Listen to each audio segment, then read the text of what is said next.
Ya, ya le he puesto grabando. Comenzamos.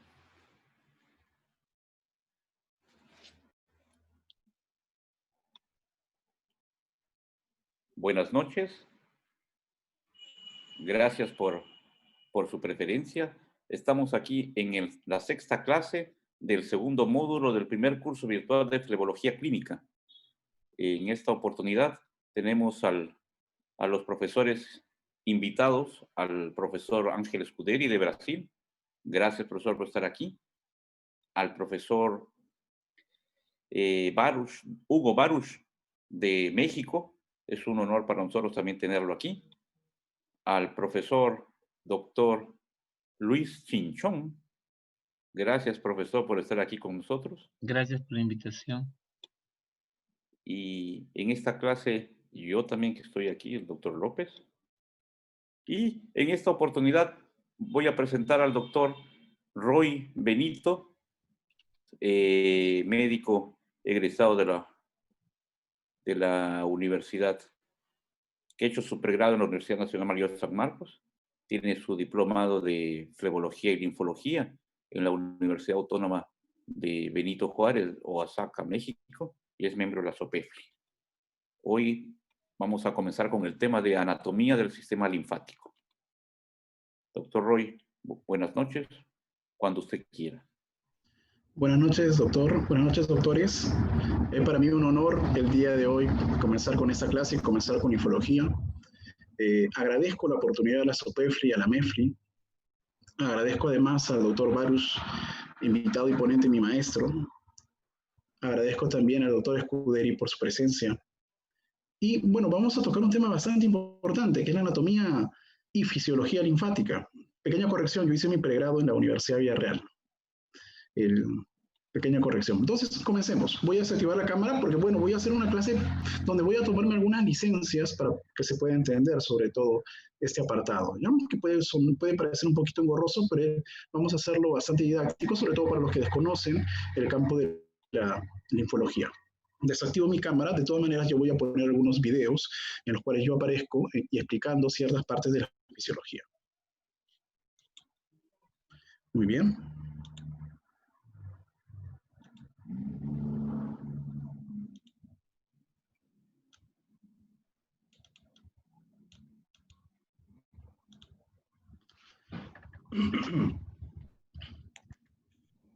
¿Pueden ver esa parte? Doctor López, ¿me puede confirmar, por favor? Sí, sí. Perfecto, perfecto. Te escuchamos. Anatomía y fisiología del sistema linfático. Cuando hablamos del sistema linfático, es un sistema algunas veces inclusive considerado como relegado por el sistema venoso, pero lo que tenemos que tener en cuenta es que es todo lo contrario, que está totalmente hermanado con el sistema venoso. Y acá tengo una pequeña frase que nos menciona justamente ello. En la práctica diaria de la flebología, algunos pacientes acuden por problemas relacionados a edemas, erisipelas y trastornos que son atribuidos al sistema venoso, pero que corresponden a alteraciones del sistema linfático. Esto es extraído del libro del doctor Fernando Vega, también maestro de la flebología. Acá, ¿qué es lo que nos quiere decir en esta frase? Nos menciona que el sistema linfático está hermanado con el sistema venoso, que puede generar mucha confusión en este caso. Entonces, muchos pacientes van a llegar mal diagnosticados y por ende maltratados. Entonces, es nuestro deber como flebólogos y linfólogos hacer la tingencia debida para nosotros poder difundir los conocimientos en cuanto al sistema linfático y que no ocurra y no se recurra en los errores diagnósticos que puedan ir en demérito de nuestros pacientes. Tenemos que hablar obviamente de antecedentes históricos. ¿Por qué? Porque miren desde dónde viene. Desde Hipócrates, cuando él mencionaba que había unos conductos que llevaban sangre blanca. Luego Aristóteles mencionó que había un líquido incoloro que llevaban ciertos vasos, que podríamos nosotros ya relacionar a la linfa. Luego Herófilos, estamos hablando de época bastante antigua, se dio cuenta que habían unos conductos que llevaban de los intestinos, pero que no drenaban en el hígado, sino que en una especie de glándulas. Entonces nosotros estaríamos pensando en un símil de los ganglios. Luego viene Gaspar Aselli, el que es considerado el padre de la linfología, quien ya comienza a describir el sistema linfático, pero en una disección de un perro. Recordemos, miren la época, estamos hablando del medievo. Luego viene a ser Pequet, quien descubrió la existencia de los conductos torácicos y una cisterna que lleva su nombre, muy conocida. Luego, Rudbeck va a considerar el sistema linfático como una unidad funcional. Luego viene Bartholin, quien descubre los vasos linfáticos y la linfa, y después Emilie Street Boder nos van a relacionar que hay unos masajes que se pueden hacer a los ganglios y que mejoran el estado de salud de algunos pacientes crónicos. Entonces estaríamos hablando aquí de un proto drenaje linfático manual, de unos pequeños estadios iniciales en los cuales comenzaban ya a experimentar y llevar a lo que nosotros conocemos como drenaje linfático manual, que se va a hablar más adelante y bastante extenso, estoy seguro. Luego Meckel, quien inyectó mercurio para lograr visualizar los vasos. De la misma manera, la escuela portuguesa buscó inyectar sustancia de contraste para poder visualizarlos. Luego Foldi, en etapas ya más actuales, contemporáneas, descubrió la consecuencia del mal funcionamiento de los linfáticos en los diferentes órganos. Y es Isidoro Kaplan, también alguien muy actual, que descubrió y relacionó y sistematizó todos estos estudios, tanto para la parte médica, quirúrgica y kinésica. Ya estamos hablando de tratamiento cuando hablamos de parte kinésica. Cuando comencé esta charla y yo les hablaba de lo hermanado que está el sistema linfático con el sistema venoso, podemos ir a la parte embriológica, porque, bueno, el sistema linfático comienza a desarrollarse a finales de la 5ª semana de gestación, pero se cree que se extrae que proviene de los divertículos de las venas. Es decir, miren la relación que tienen entre ellos, esta dicotomía que tenemos entre sistema linfático y sistema venoso. Entonces, luego se van a formar los sacos linfáticos primarios, de donde vendrán los vasos linfáticos posteriormente. Entonces podemos hablar de líquidos linfáticos, si hablamos de un sistema linfático, como la linfa, el quilo. Podemos hablar de vías linfáticas, capilares, vasos, troncos, colectores, etc. Y órganos linfáticos en los cuales no nos vamos a detener tanto, como son los ganglios, nódulos, vaso, timo, amígdalas, inclusive llegando a hablar del apéndice secal. O también podemos clasificarlos como órganos linfáticos primarios, a la médula ósea roja y el timo, órganos linfáticos secundarios, al vaso, ganglios, tejidos linfáticos, y al sistema linfático, que es donde yo voy a ahondar muchísimo, porque nos va a permitir entender la fisiología y nos va a permitir también entender por qué nosotros buscamos restituir o reparar esa fisiología, volver a estado fisiológico para tratar a este tipo de pacientes cuando se genera la alteración. Entonces, aquí voy a hacer una pequeña pausa. Como dije, voy a tomarle ciertas licencias y aquí viene una de ellas. Lo que voy a realizar aquí es, voy a compartir algunos videos para que se entienda la fisiología enteramente.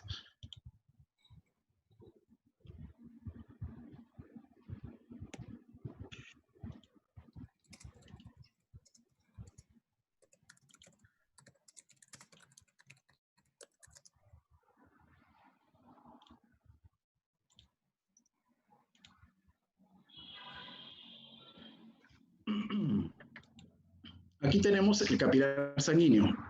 ¿Se llega a ver el video, doctor López? ¿Me puede, por favor, confirmar? Sí, estamos viendo aquí. Muy bien. Vamos aquí. Tenemos el capilar. ¿Qué es lo que va a generar que salga líquido o que retorne líquido hacia el capilar? Tenemos 4 fuerzas fundamentales. Una es la presión capilar, que va a generar la salida de líquido. En contraposición a esta, vamos a tener a la presión de líquido intersticial, que va a generar entrada hacia el líquido. Si hablamos de presión oncótica, en este caso presión coloidosmótica, vamos a tener a la del plasma y a la del líquido intersticial, pero estas con funciones distintas. La presión coloidosmótica va a generar ingreso de líquido y por el contrario, la presión coloidosmótica salida. Entonces tenemos de esta manera la presión capilar, salida. La presión intersticial, del líquido intersticial, entrada.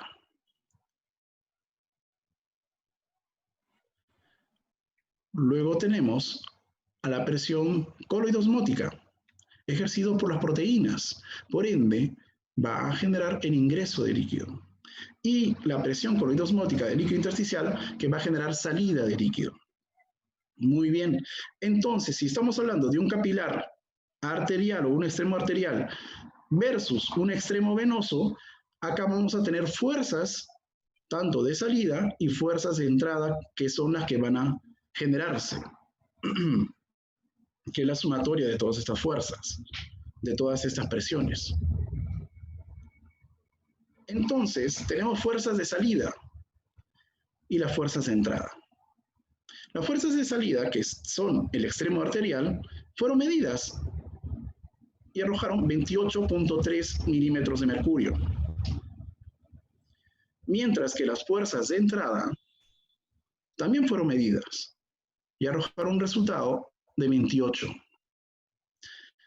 obteniendo como resultado una fuerza neta de, restemos, resta simple, 0.3.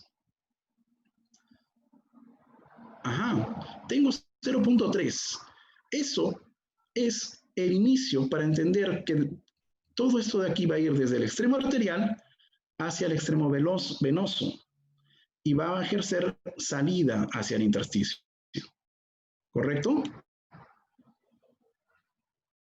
Entonces, en el extremo arterial hacia el extremo venoso. Salida. Tengo salida hacia el intersticio. Salida, salida. La acumulación en este intersticio va a generar que mi capilar linfático tome ese exceso que no puede ser transportado por el extremo venoso y lo asuma para en posteriores y en etapas más avanzadas le retorne al sistema venoso. Es lo que va a realizar y esa es la función fundamental del sistema linfático. Vamos a ir detallando poco a poco cómo va avanzando esta linfa, porque va a ser la que se va a ubicar a este nivel y la que va a ser transportada a nivel en cada tipo de conducto que va a llevar. Muy bien, sigamos. He hablado de capilar arterial y ahora vamos a hablar de capilar linfático.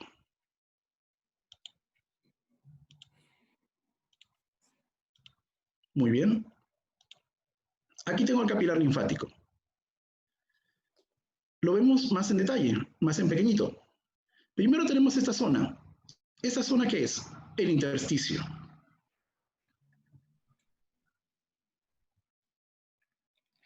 Muy bien. El intersticio que lo habíamos visto hace un instante. También tenemos estas células, y miren la disposición de estas células. Una casi encima de la otra o bordeando la otra en los extremos. Estas son las células del endotelio, dispuestos de esa manera, no por casualidad, sino porque van a ejercer una función.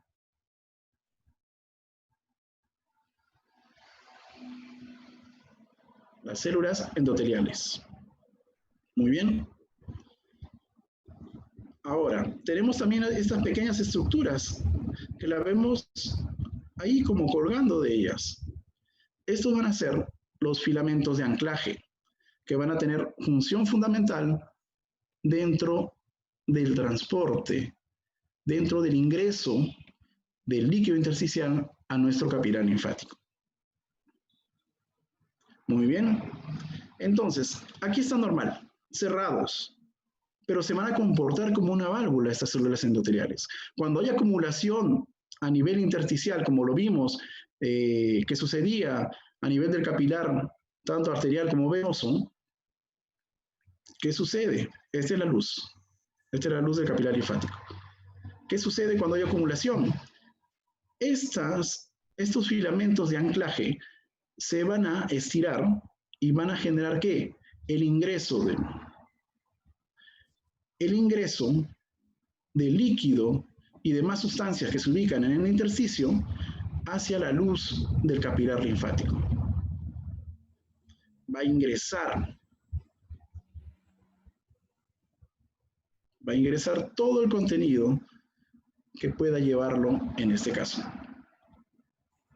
Y estas células endoteliales se comportarán como una especie de válvula de ingreso y también de válvula de cerrada, válvula de cierre, porque no van a permitir la salida de la linfa. ¿Correcto? Sigo explicando esta parte. Pero luego seguimos avanzando. Ya no solo estamos viendo el capilar, sino sigue avanzando a través del capilar. Del capilar va a avanzar a los vasos linfáticos.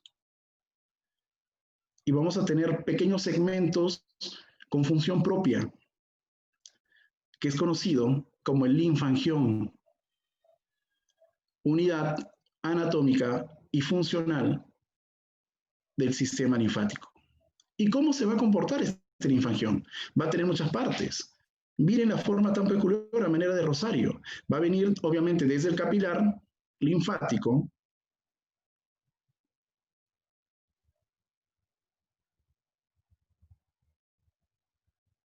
y va a ir de linfangión en linfangión. Por eso es la unidad.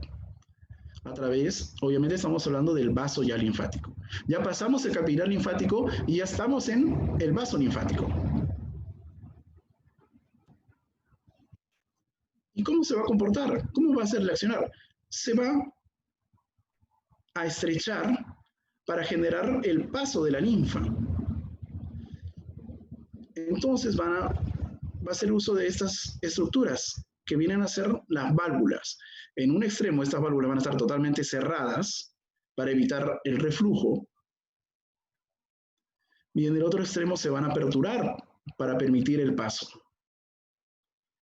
Y el otro linfangión va a permitir el ingreso. Entonces, si va de aquí, de un extremo hacia otro extremo, estamos hablando que solo tiene una dirección, que es unidireccional. Acá vemos una repetición de lo mismo. Se estrechan los extremos y pasa la linfa. Es decir, es unidireccional. Esta es otra característica que tiene el flujo linfático y que tenemos que tener en cuenta. ¿Por qué? Porque nosotros, para recomponer la fisiología del paciente, tenemos que tener en cuenta esto. Este no es un circuito. El sistema linfático va en un solo sentido. ¿Correcto? Entonces, volvemos a las diapositivas.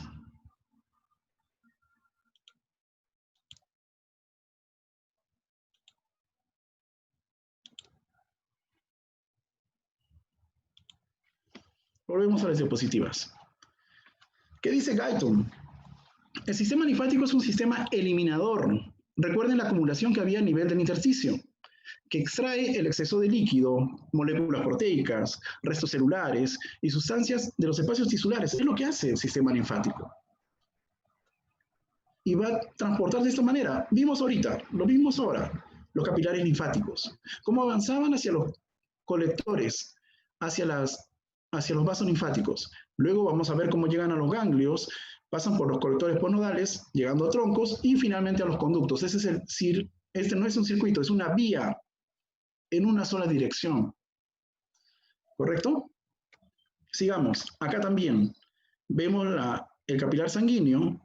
Acá está el capilar linfático que va a tomar del intersticio esos excesos que no va a poder transportar el sistema venoso y va a transportarlo. Vaso linfático va a llegar al ganglio, vaso postnodal va a llegar a los troncos linfáticos y finalmente su objetivo va a ser llegar al sistema venoso. Transportar lo que no pudo transportar el sistema venoso. Esa es la función del sistema linfático. Lo que dibujé en un momento, la presión capilar, cómo ejercía la salida, la presión del líquido intersticial, entrada, coloidosmótica, entrada, y coloidosmótica del líquido intersticial, salida. Igual aquí, del extremo arterial hacia el extremo venoso. Recordemos, 28.3 en el extremo arterial y 28 en el extremo venoso. Esa diferencia tan pequeña que podemos verla es grandísima y de gran importancia para transportar en una dirección, ¿correcto? Entonces, la composición, obviamente, si obtiene del plasma, la composición va a ser muy similar al del plasma. Fibrinógenos, células alteradas, gérmenes, proteínas, linfocitos, macrófagos, etc. Muy bien. El color amarillento, 96% agua, recuerden, muy similar al plasma. Y se forma 2.4 litros al día y 25 litros por cada ciclo cardíaco. ¿Y cuál es la función? Obviamente mantener la homeostasis, ese equilibrio hídrico y proteico, por eso lo va a transportar. Una función inmunitaria, todas esas células, todos los microorganismos extraños para que lleguen en determinado momento al ganglio linfático y sean escrutados por él. Igual va a permitir la absorción y transporte de lípidos de la dieta. ¿Correcto? Lo que encontré en un texto decía, mantiene estables ciertos factores que hacen posible la supervivencia. Sin él, en 24 horas se produciría la muerte. Estamos viendo el nivel de importancia que tiene este sistema linfático. Acá nuevamente, ¿no? Cómo está tan relacionado el sistema venoso, sistema arterial, la sangre capilar, el intersticio y el capilar linfático. Aquí, en este gráfico también podemos ver esa dualidad, esa hermandad que tiene uno con el otro. No, por lo tanto, también cuando vamos clínicamente a ver patologías, no podemos desligar y hablar enteramente de patologías linfáticas, extrayendo las patologías venosas. Del mismo modo aquí, el capilar sanguíneo, la presión hidrostática que permite la salida, la presión oncótica que genera la entrada, pero el flujo en esta dirección, de arteria a vena. Y aquí está el capilar linfático que va a obtener ese exceso y va a poder transportar para finalmente llegar al sistema venoso. O nuevamente aquí, el capilar linfático con los filamentos de anclaje y con estas válvulas que se forman gracias a ¿qué? A las células endoteliales. Igual de acá, desde el capilar linfático, cómo avanza hacia el linfático colector y finalmente a los vasos linfáticos. Esto que mencioné, el linfangión, miren, la unidad anatómica y funcional del sistema linfático. Cómo ingresa por aquí la linfa, amplía este linfangión su área para que pueda ingresar, pero en el siguiente linfangión está totalmente cerrada las válvulas. Permite una función independiente entre uno y uno para que haya un correcto avance. Esto es lo que se conoce como la bomba linfática. También tenemos que conocer la histología, obviamente. Tenemos una histología en 3 láminas, ¿no? Una íntima, una media y una adventicia. Es por ello que confiere este tipo de fuerza en una sola dirección. Entonces, también tenemos que entender esto de acá de los factores que permiten que bombee la linfa en una sola dirección. ¿Por qué? Porque al conocer estos factores, nosotros vamos a poder también conocer en determinado momento, cuando no haya un correcto drenaje, ¿cómo vamos a hacer para estimular este drenaje? Uno, en la célula y cierre y apertura de las células endoteliales que lo habíamos visto ahora. Otro, la diferencia de presiones. Otro, tienen vasos que acompañan a los vasos del sistema linfático. Por lo tanto, las pulsaciones de las arterias vecinas, adyacentes, van a tener un papel fundamental dentro del drenaje linfático. Otro, la contracción de los músculos. Por lo tanto, un paciente que realice actividad física va a tener un mejor fluido, un mejor bombeo linfático. Y pacientes que, por el contrario, no realicen ningún tipo de actividad, estén postrados, llegarán inclusive, como dice aquí en el texto, casi cero, tendrán un flujo linfático de casi cero. También los movimientos respiratorios, algunos ejercicios o disciplinas en la cual se hace uso mucho de la respiración va a ayudar y va a coadyuvar también en el bombeo linfático, al igual que la fuerza de gravedad. A la paciente, levante su pierna, mueva su pierna, como decía en la clase pasada el doctor Barriga, cuando mencionaba que eso iba a ayudar muchísimo al fluido. Buscamos que vayan hacia las cadenas ganglionares y eso lo vamos a ver más adelante. Por lo tanto, lo que nosotros hacemos es buscar el funcionamiento, buscar que vuelva a la fisiología normal, entre comillas, del estado inicial, antes de que llegue el estado patológico. También va a haber una velocidad de flujo, esto para que lo tengamos en cuenta, ¿no? De 120 mililitros por hora, de 2 a 3 litros al día, que es la velocidad en la cual va a ir el flujo. Esto obviamente dependiendo de determinados factores extrínsecos que pueden llevar. Va a llegar una vez que los vasos linfáticos han transportado la sangre, van a llegar hacia un ganglio, como dije, van a llegar para ser escrutados. Acá van a estar células de defensa, células B, células T, macrófagos, etcétera, que como van a transportarnos antígenos por esta vía, por las vías aferentes, por esta zona de la convexidad del ganglio, y una vez que son escrutados y van a ser nuevamente va a avanzar la linfa por los vasos eferentes. Del mismo modo por acá en este gráfico podemos ver en esta convexidad cómo los vasos aferentes llegan hasta aquí y estas sustancias o antígenos son fácilmente neutralizados para salir por la vía eferente. Entonces luego van a formarse los troncos y luego se van a formar los conductos y vamos a tener de esta manera la disposición. Los conductos linfáticos tenemos uno, el conducto torácico, que nos va a drenar todo esto de aquí en un color más pálido. Pierna derecha, miembro inferior derecho, miembro inferior izquierdo, el miembro superior izquierdo y la cabeza, cuello, tronco izquierdo. Mientras que la gran vena linfática, el resto. Brazo derecho, extremidad superior derecha, tórax superior derecho, cabeza y cuello derecho. A más detalle podemos verlo aquí a nivel del ángulo de la vena yugular interna izquierda y la vena subclavia izquierda. Esto con respecto al conducto torácico y con respecto a la gran vena linfática en el ángulo formado por las venas adyacentes del lado derecho. ¿Correcto? Ahora sí vamos a la anatomía. Y nuevamente dejo de compartir por un instante, porque voy a volver a poner videos para que se pueda entender esta parte.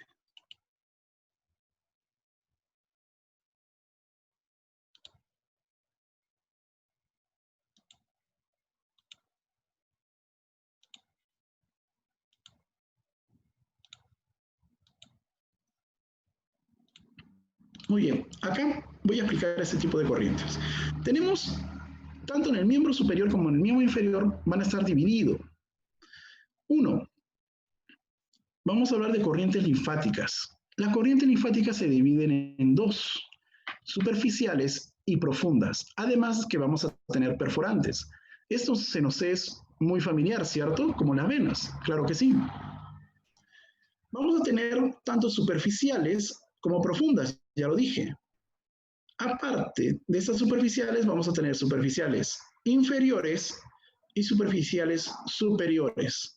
Las inferiores van a drenar del pie y la pierna, y las superiores del muslo. Eso para las superficiales, pero también tenemos en las profundas, y en las profundas de manera análoga. Pie y pierna inferiores y superiores para el muslo. Entonces vamos a comenzar con las corrientes linfáticas. Primero, tengo una vista anterior y una vista posterior de las piernas. Muy bien. Vamos aquí. Ascendemos. Estoy por la zona antero-interna. Por lo tanto, va a ser una corriente antero-interna. O también conocido como safeno interno tibial. ¿Por qué? Porque acompaña la safena interna, la conocida también safena magna. Estoy hablando de corrientes, no es una sola, son varias. En este caso vamos a tener de 4 a 8 vasos. Muy bien. Ahora, vamos por la parte exterior. Si tengo por la parte exterior, voy a llamarle, ¿cómo? Fácil. Estoy anterior, antero, parte externa, antero externo. No es nada complicado aprenderse las corrientes linfáticas por eso.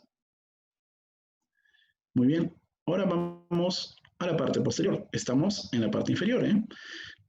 Nuevamente, estamos en la parte posterior. Lo voy a llamar póstero, pero sí en la parte externa.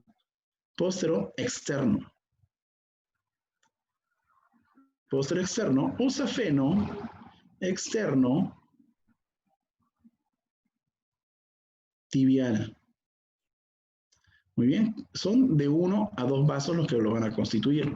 ¿Van a acompañar a quién? A la safena externa o safena menor. Luego vamos a la parte superior. Si estoy en la parte interna del muslo, voy a llamarlo antero-interno. Como ven, no es nada difícil en la nomenclatura. O safeno interno, ¿qué? Femoral. Estoy a nivel de la femoral.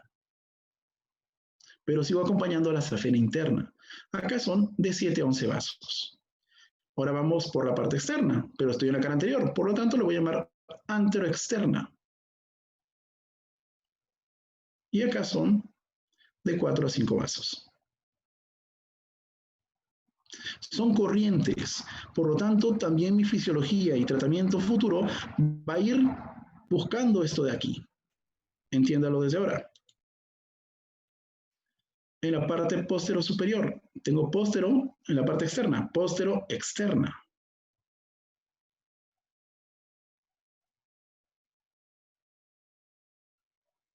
O también safeno externa femoral. Son de 5 a 15 vasos. Y aquí, posterior por la parte interna, póstero interno.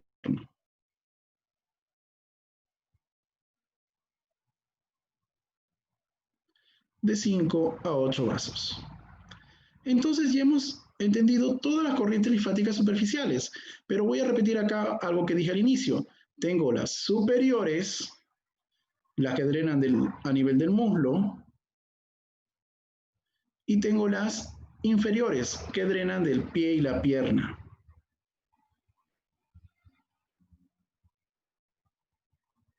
Muy bien. Estoy hablando de superficiales, corrientes linfáticas superficiales de los miembros inferiores.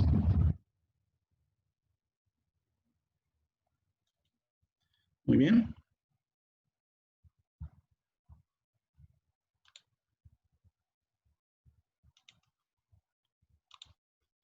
Vamos a una más. Y la última ya.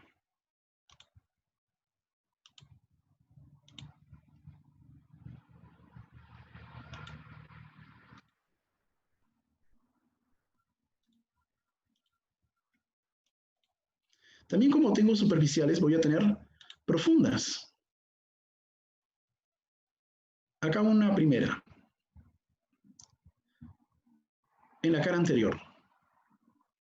Esta viene a ser la anterior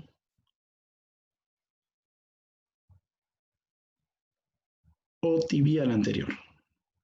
Esta es inconstante, no siempre se va a presentar. En la cara posterior vamos a tener otra más. Estamos hablando ya de corrientes linfáticas profundas, recuerden. La posterointerna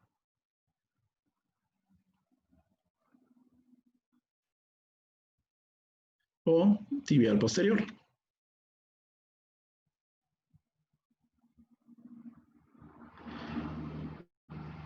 Luego tenemos por aquí la póstero externa o peronea. Los profundos van a drenar de músculos, tendones, hueso, etc. Mientras que los superficiales van a drenar de tejido celular subcutáneo. Vamos a la cara anterior, a nivel del muslo.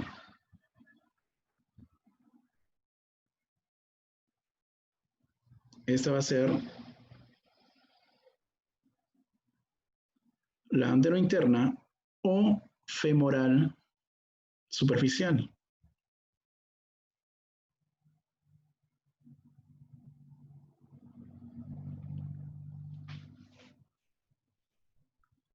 Y aquí la póstero externa o femoral profunda. Y con ello ya conocemos las corrientes linfáticas, tanto las superficiales como las profundas de los miembros inferiores.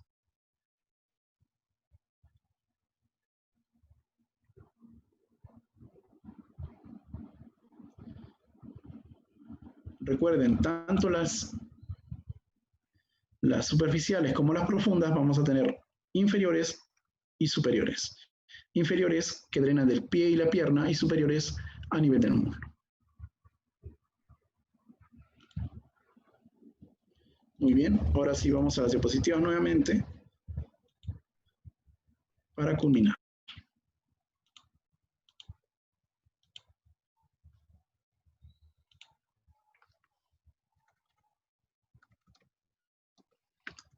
En la anatomía, como dije, tenemos las corrientes linfáticas superficiales y las profundas.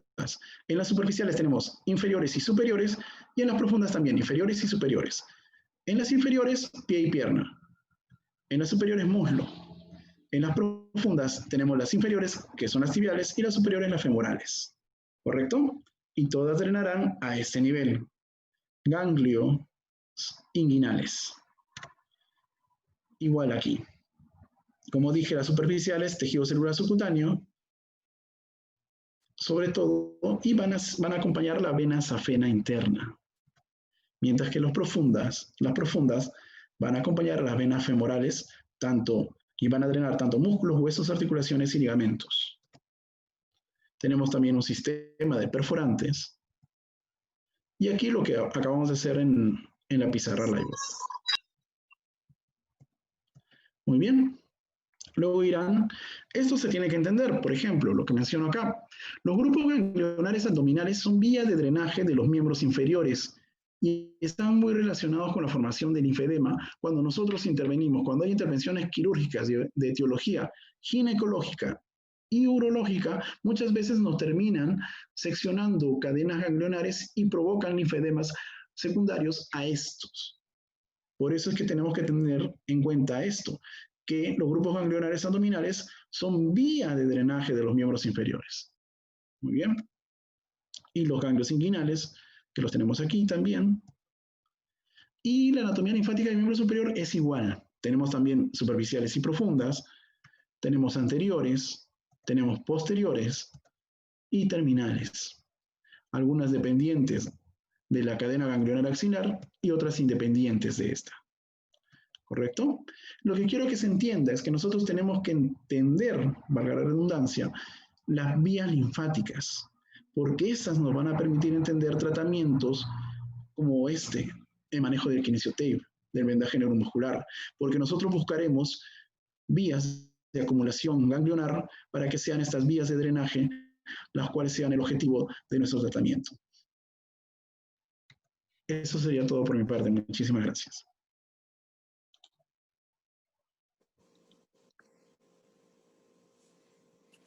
Excelente explicación, doctor Roy Benito. Muy conciso, muy didáctico. Realmente muy sorprendido de tu aula. Gracias. Me gustaría saber un comentario del profesor Scuderi sobre el tema.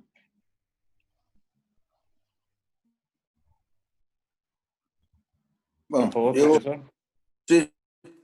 No, yo quería agradecer la oportunidad de estar aquí en esta excelente aula.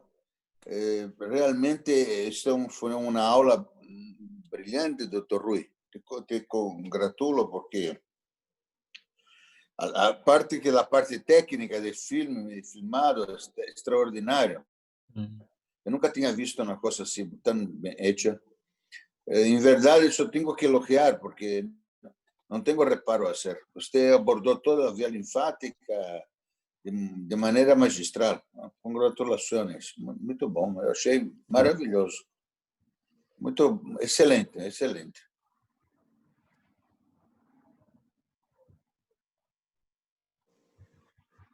Doctor Baruch, buenas noches, por favor. Un comentario sobre esta aula que hemos escuchado de un discípulo suyo. Muy buenas noches. Le agradezco bastante la invitación de poder participar en este tipo de eventos. Pues en verdad quiero felicitar al doctor Roy, que hizo una excelentísima presentación.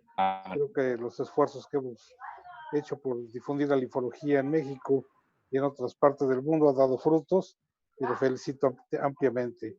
Una presentación realmente magistral, muy didáctica y con muy buenas ideas de imágenes. Lo felicito, doctor Roy, y pues ese sería mi comentario. Gracias. Gracias, doctor Barros.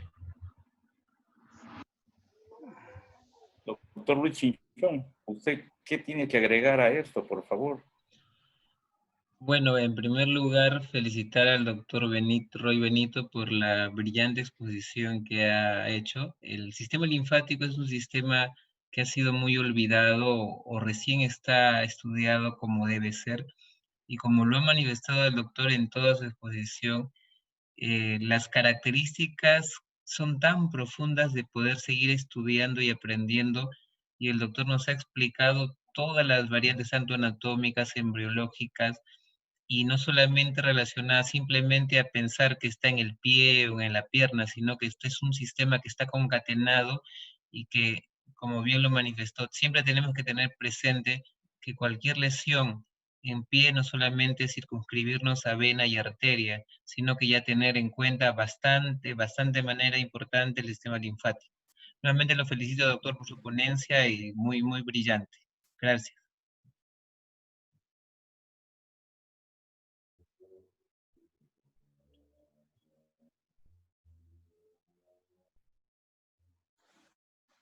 Doctor López, ¿se fue? Doctor López.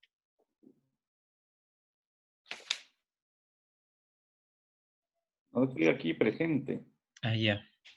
Bueno, después de que realmente nos hemos quedado muy gratamente sorprendidos por esta clase, ahora le damos pase al doctor Ricardo Díaz. El doctor Ricardo Díaz, él es médico cirujano, flebólogo hospital naval, y nos va a hablar sobre la fisiopatología y manejo del linfedema. Buenas noches, doctor Ricardo Díaz. Por favor, con su clase. Buenas noches. Ahí está. Ahora, ¿dónde está? Comparto acá. ¿Dónde comparto acá, Mariana? Acá compartir. ¿Listo?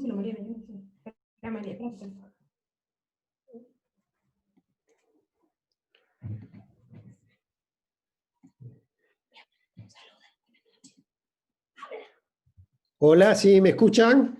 Sí. Buenas. Claro, doctor Ricardo. Sí, doctor. Adelante, doctor. Buenas Adelante. noches a todos. Les agradezco la invitación a la Sociedad de Flebología del Perú. Tengo familiares y amigos en Perú, así que vamos a continuar con el tema. Me conecté en la última parte del doctor que estuvo explicando un poco la anatomía y la fisiología. Bueno, mi tema es la fisiopatología y el manejo del linfedema. Empezamos. Vamos a pasar esto rápido, que ya lo explicó bien el médico que me antecedió, que el sistema linfático tiene la esencial función para la vida de reabsorber, evacuar y volver a la circulación sanguínea los cuerpos proteicos y las proteínas plasmáticas que continuamente abandonan los capilares sanguíneos. Ya lo dijo Feldi en los años 70. Secundariamente, el transporte de líquido excedente del espacio intersticial. Y también colabora en la activación de la respuesta inflamatoria y control de las infecciones. No deja ver toda la diapositiva.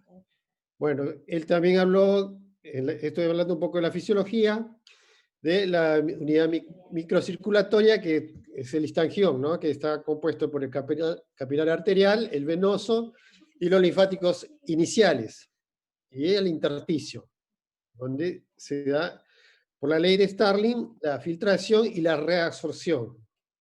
Y el excedente que queda del líquido es llevado nuevamente a la circulación sanguínea a través del sistema linfático. Tanto las proteínas como el líquido que queda en intersticio. Por los capilares, primero por los linfáticos iniciales y los colectores linfáticos. No puedo pasar. Vamos a ver. Bueno, también se habló del linfangión. El linfangión es la unidad motora. Es el segmento de vaso linfático comprendido entre dos válvulas.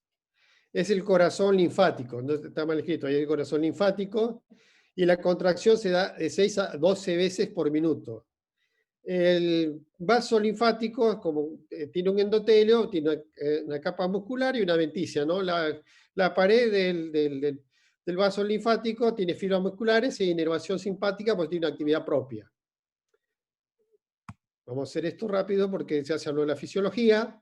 Bueno, la formación de la linfa. La filtración efectiva corresponde a lo que se canaliza a través del sistema linfático, que normalmente absorbe lo que no puede recuperarse por el capilar venoso. Esa es la ecuación enunciada por White. El linfótico LOAD es la cantidad de proteínas evacuadas en la unidad de tiempo a través del sistema linfático. Entonces acá tenemos dos conceptos. ¿Cómo se forma linfa? Lo que no se puede absorber por el capilar venoso y las proteínas que ingresan al sistema linfático, como llamado linfático LOAD.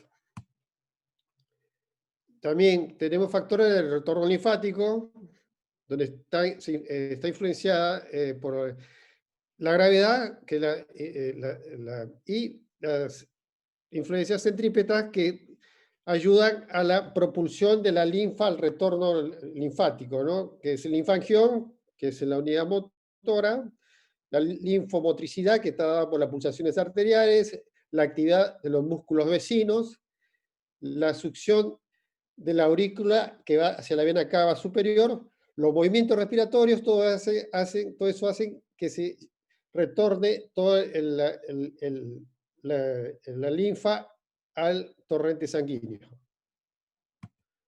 Bueno, este es un esquema que también lo pasó mi antecesor del tejido intersticial, el linfático inicial, que tiene láminas, donde se hace la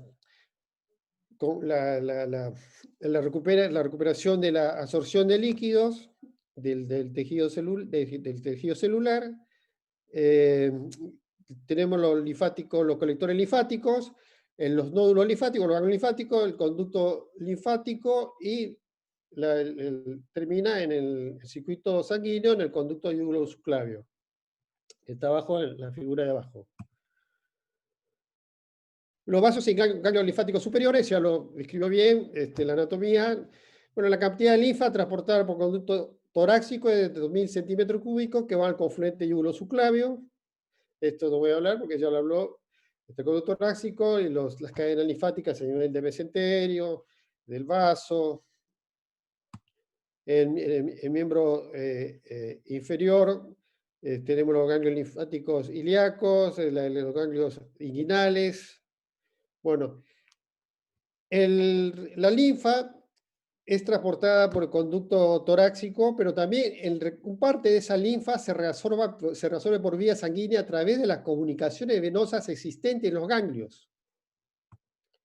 Por eso existe la capacidad de transporte del sistema linfático. ¿Qué es la capacidad de transporte del sistema linfático? Es la capacidad de flujo que puede transportar el sistema linfático utilizando el total de la capacidad motora linfática activa.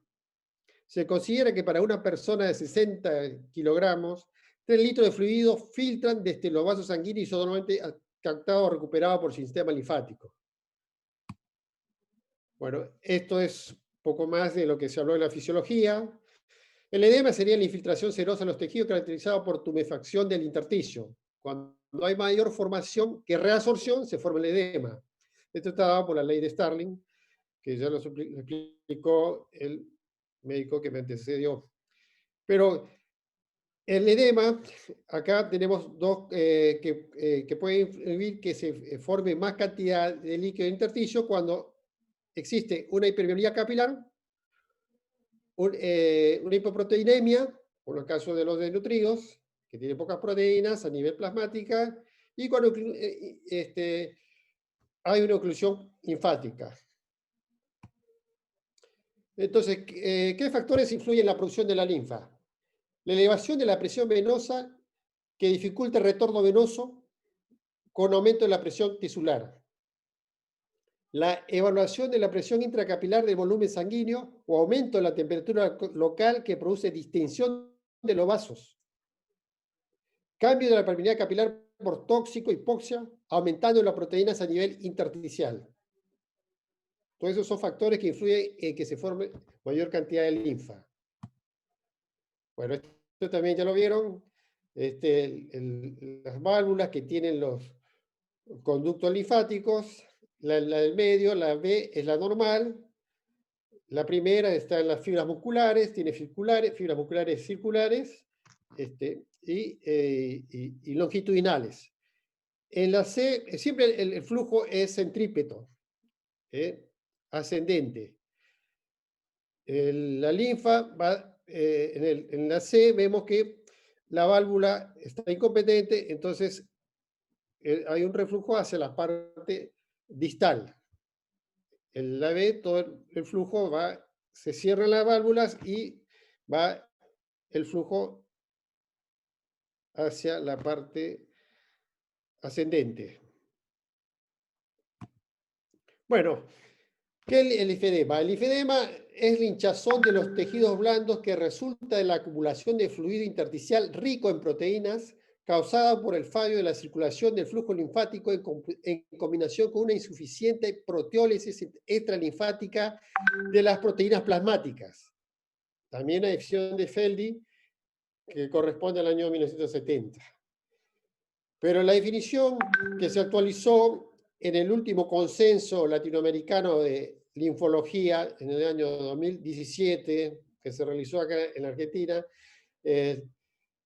se define como el acúmulo de agua, sales, electrolitos, proteínas de alto peso molecular y otros elementos en el espacio intersticial como consecuencia de una alteración dinámica o mecánica del sistema linfático que lleva a un aumento del volumen progresivo y evolutivo de las extremidades o región corporal con disminución de su capacidad funcional e inmunológica, aumento de peso y modificaciones morfológicas. Es la definición del consenso que se llevó a cabo con el doctor Ciucci. Bueno, este linfedema ocasiona una cadena de acontecimientos, que es la linfangiopatía, ¿no? Es la disminución de la capacidad de transporte linfático, el estancamiento de proteínas plasmáticas en el intersticio, entonces un edema rico en proteínas, entonces eso va a una fibrosis, a una fibroesclerosis del tejido celular subcutáneo, eso por la capacidad que se disminuye con la esclerosis de la parte inmunológica, están propensas a infecciones y que llevan al final a un aumento del volumen y a una elefantiasis, como estadio final de la cadena de acontecimientos de la linfangiopatía.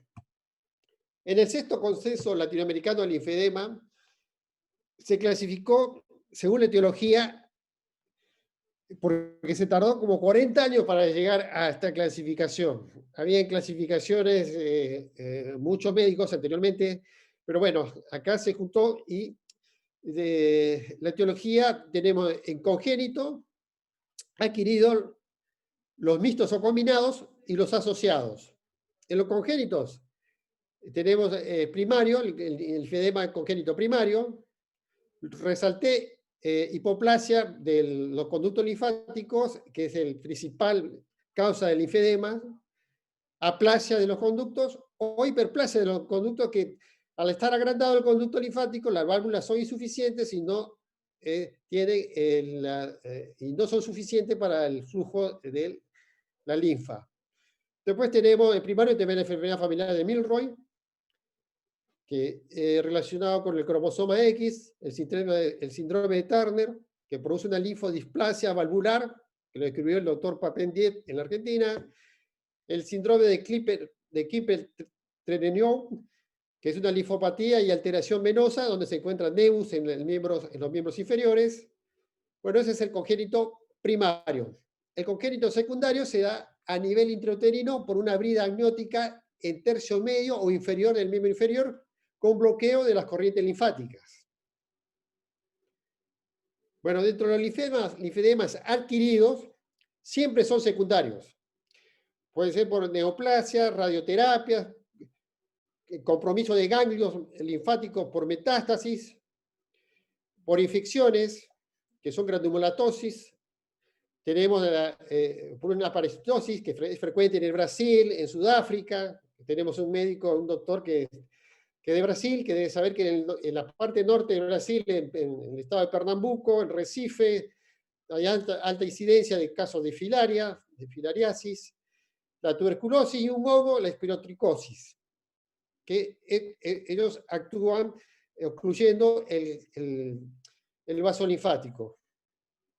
La filaria es una linfangitis, es un parásito que se introduce por la planta del pie y se introduce en el conducto linfático y produce una linfangitis, y que eso lleva a la oclusión o a la circulación de la linfa, ¿no? Después tenemos los adquiridos por quirúrgico. Los postquirúrgicos son posterior a la cirugía de varices, el trauma que se produce a veces con la campana, hacer la extracción de una safenectomía, cosa que ahora los procedimientos ya para la insuficiencia venosa crónica ya se está dejando de usar la cirugía. Bueno, otros son los vaciamientos ganglionar, que se da en los melanomas. Cuando hay melanomas en miembros inferiores, se hace vaciamiento ganglionar en la parte inguinal. En la lipoaspiración también no solamente se lleva tejido adiposo, sino los linfáticos. Y post-trauma, con fracturas extensas. Bueno, acá quiero recalcar que los adquiridos, normalmente el linfedema es de proximal a distal, o sea, empieza de la parte de la raíz del miembro y va hacia la parte distal. Y los congénitos es a la inversa. El linfedema empieza más en los pies, a partir de los pies, y va hacia, en forma ascendente, el aumento de volumen hacia la raíz del miembro inferior. Bueno, el mixto combinado es el congénito, que luego por un problema determinado pasan a ser adquiridos, por una picadura de insecto, por cualquier problema, o una quemadura. Bueno.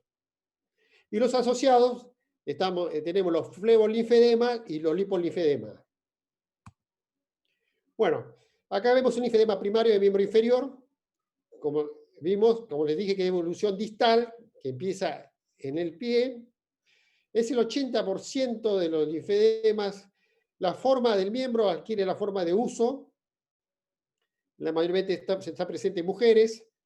Y el signo patognomónico del linfedema primario es el signo de Stemmer, que después lo va a ver una figura, que es la imposibilidad de hacer el pliegue en el segundo, de formar una aplicatura en el segundo dedo del pie. Los linfedemas adquiridos. Acá ven que el aumento del volumen se mantiene en la forma simétrica del miembro inferior. Y se asocia a cirugías abdominopélvicas, como hemos dicho, y tratamiento de radioterapia. Es la forma uniforme del miembro, de origen de proximal a distal, evolución descendente. Este es un ejemplo de un cáncer de cuello de útero. Puede ser de próstata.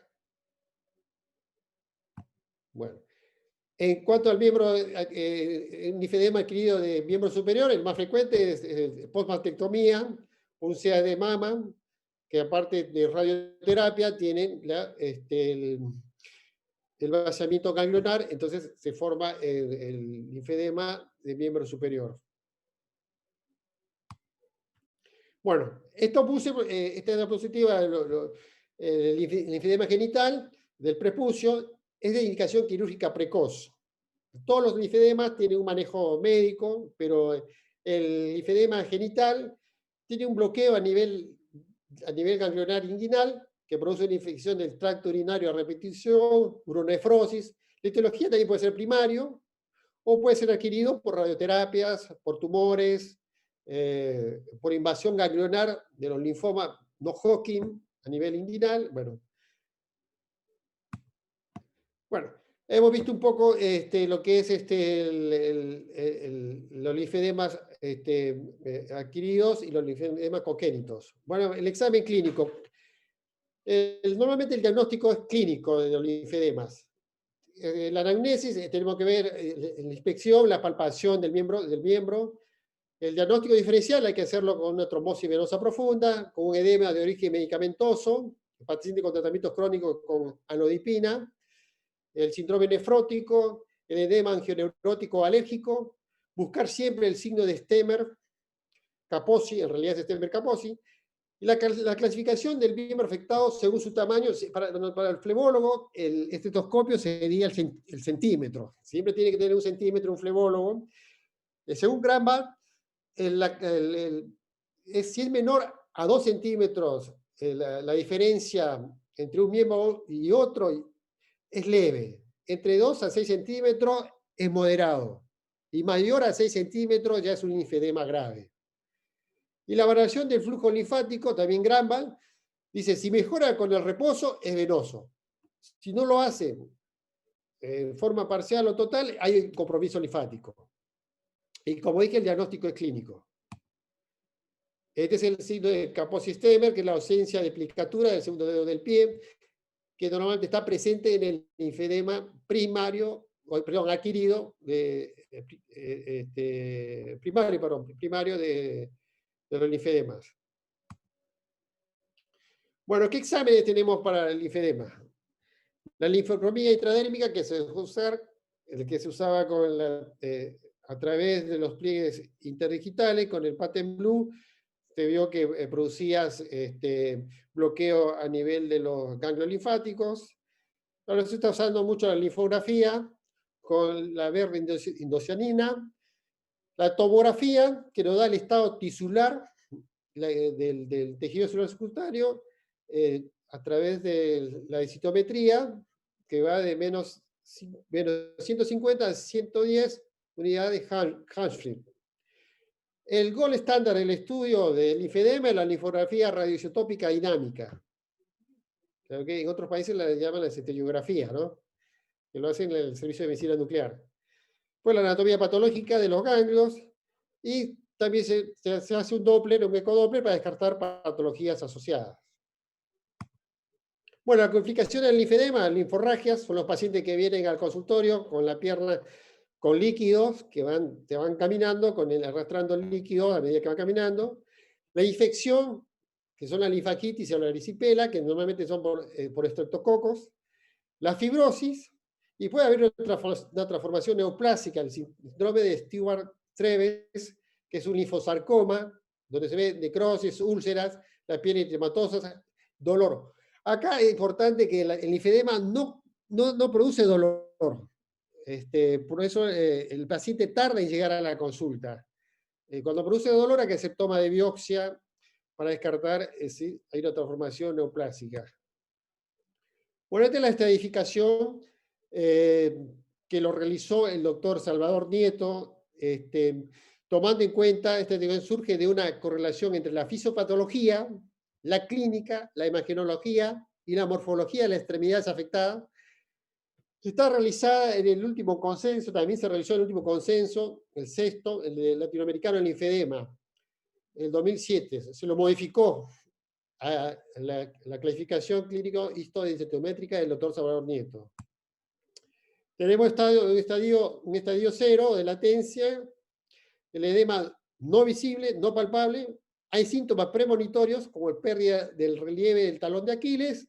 Un signo precoz es el espacio, aumenta el espacio entre el dedo gordo y el segundo dedo del pie. Y la capacidad del sistema linfático está levemente reducida, mínimamente reducida. El estadio 1 de la clasificación clínica histológica, tenemos el estadio edematoso. Ya tenemos una consistencia tisular blanda, ahí no dice blanca, blanda. Todavía no encontramos fibrosis, no hay fibrosis. Deja fobia, mejora con medidas posturales. La tomografía, tenemos una densitometría del tejido celular subcutáneo hasta menos 110 unidades de Hirschfeld. Aspecto del tejido celular subcutáneo es liso, la parte inferior de la imagen es liso, homogéneo, surcado por escasas bandas fibróticas. Ojo que esta clasificación se puede dar tanto para miembro superior como para miembros inferiores. Por eso puse acá una foto de una paciente de un linfedema de miembro superior. El estadio 2 es el edema fibroso. que tiene una consistencia tisular duroelástica, tiene leve mejoría con medidas posturales, ya empieza a ser irreversible espontáneamente, con proliferación de tejido adiposo, no hay papilomatosis, hay moderada diferencia entre ambos miembros. Y la tomografía se ve en la parte inferior que está surcada por bandas fibróticas circulares y todavía mantiene el tejido celular subcutáneo, una densitometría de -10 a -60 unidades de Humphreys. El estadio 3 o fibroesclerosa. Acá sí se encuentra una marcada diferencia entre ambos miembros. Es de consistencia tisular duroelástica, está a punto de explotar. No mejora con medidas posturales, el edema irreversible. Acá lo importante es que el paciente ya presenta limitación funcional de grado variable. Y empezamos con los cambios cutáneos. Puede haber papilomatosis, verrugosis. Y la tomografía ya comienza con cambios en el tejido con esbozo de panal de abeja. En este estadio, la mayoría de los pacientes concurren al consultorio. El estadio 4 de la clasificación es la esclerosa, donde la consistencia es dura de la piel como madera, no deja fobia, no mejora con medidas posturales. Acá sí tenemos una limitación funcional severa, una paquidermitis, lesiones papilomatosas, verrugosis. La tomografía tenemos la densitometría de -60 a 0 de unidades Humphreys. El tejido celular subcutáneo es muy irregular. Ya tenemos en la parte inferior, se ve como panal de abeja, con gran tejido fibrótico. Y hay diferencia marcada entre ambos miembros, en este caso superiores, ¿no? Acá puse inferior, pero superiores. Bueno, el estadio 4 es el estadio ya más severo, es el más grave, donde adquiere un aspecto paquidérmico, con partes blandas monstruosas, verrucosas, que es la famosa elefantiasis. Bueno, vamos a hablar del tratamiento. En cuanto al tratamiento, se usa la terapia de congestiva compleja, método de Feldy. El tratamiento médico tiene que ser transdisciplinario. Y esta diapositiva lo puse porque normalmente uno en internet encuentra estos anuncios de kinesiólogos, no sé, masajistas que ponen estos avisos que para hacerse drenaje gratis con 2 sesiones, pague una, no sé. Pero esto tiene que ser indicado por un médico, controlado por un médico y realizado por un fisioterapeuta o kinesiólogo.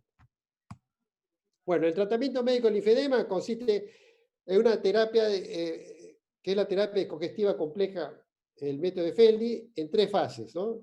Una intensiva, que dura 4 semanas, una fase de mantenimiento asistido, también por 4 semanas, y el mantenimiento personal, que es de tiempo indeterminado. Esta es una patología que no tiene cura. El paciente tiene que continuar con su tratamiento. En la primera fase, que es la fase intensiva, hacemos el drenaje linfático manual.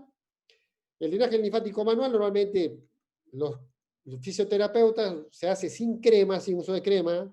Tiene que tener una presión de 40 milímetros de mercurio, tratar de llevar todo el líquido y las proteínas hacia los ganglios, con movimientos circulares, forma suave. Después del drenaje linfático se puede hacer ejercicios miolinfokinéticos, de miembros inferiores, flexión y extensión de los pies, si es de miembro superior, apoyando una pelota en la pared, hacemos el ejercicio levantando y subiendo la pelota apoyado sobre la pared.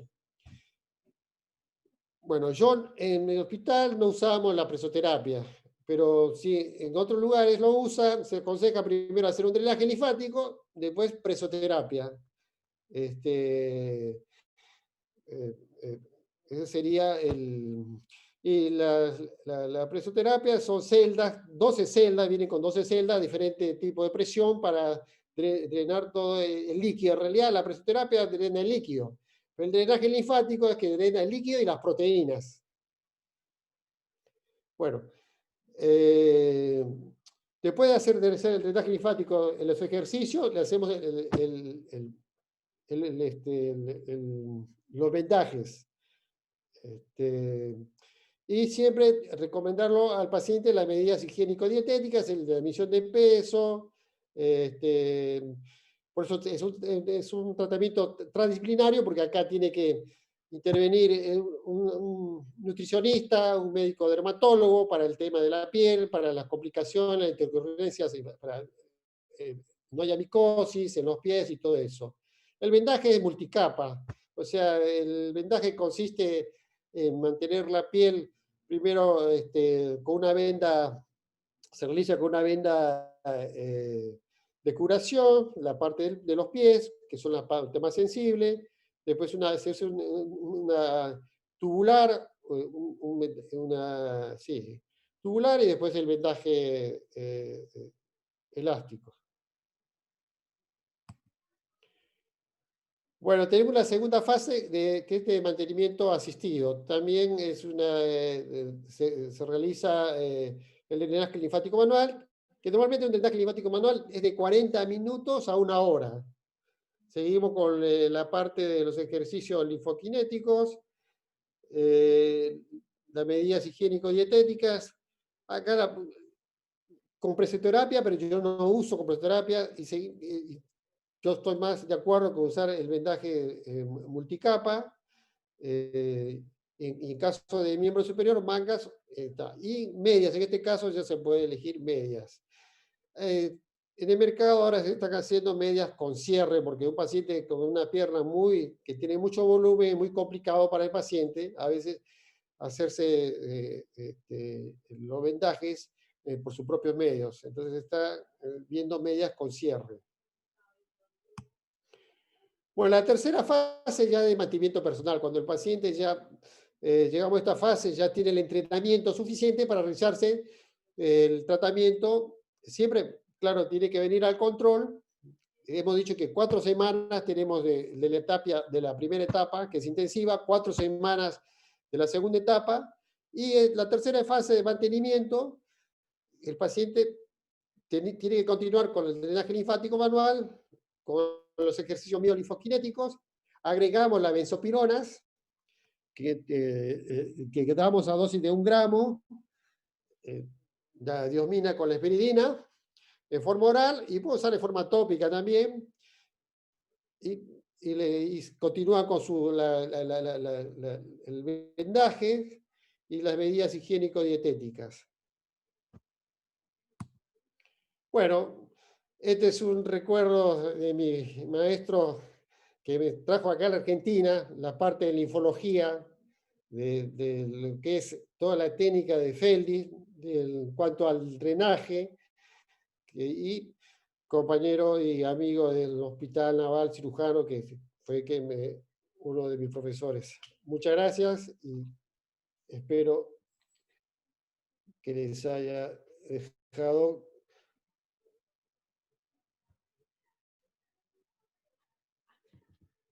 Bueno. Gracias, doctor Ricardo Díaz, por su exposición. Gracias. Vamos a dar pase ahora a los comentarios de nuestros panelistas. Por favor, profesor Ángelo Scuderi, sus comentarios acerca de la exposición, o si tuviese alguna pregunta o una aclaración.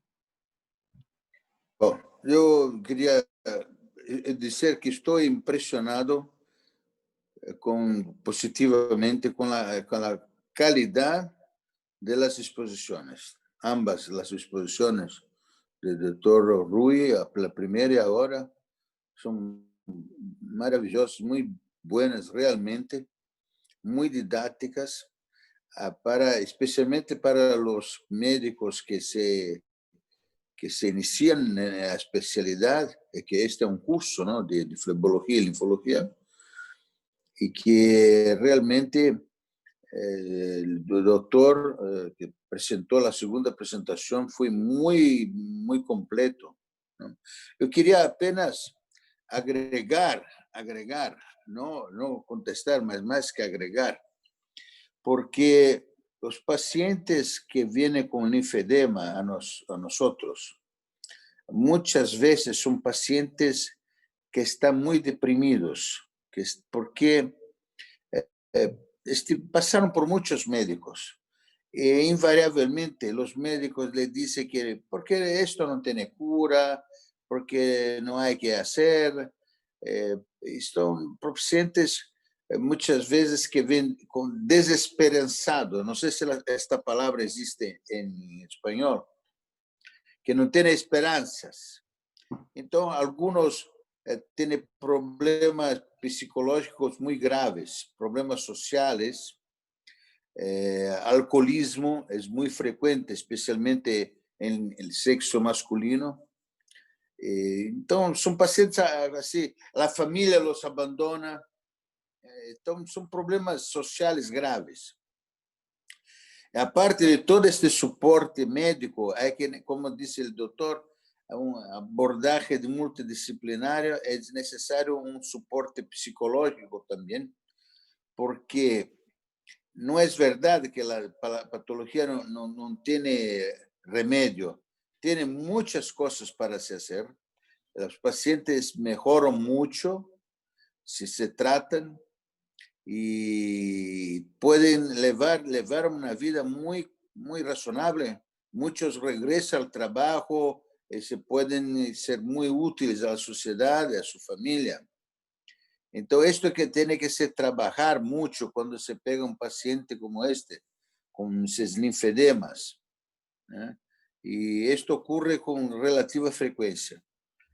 Quiero relembrar las palabras del profesor Mayor.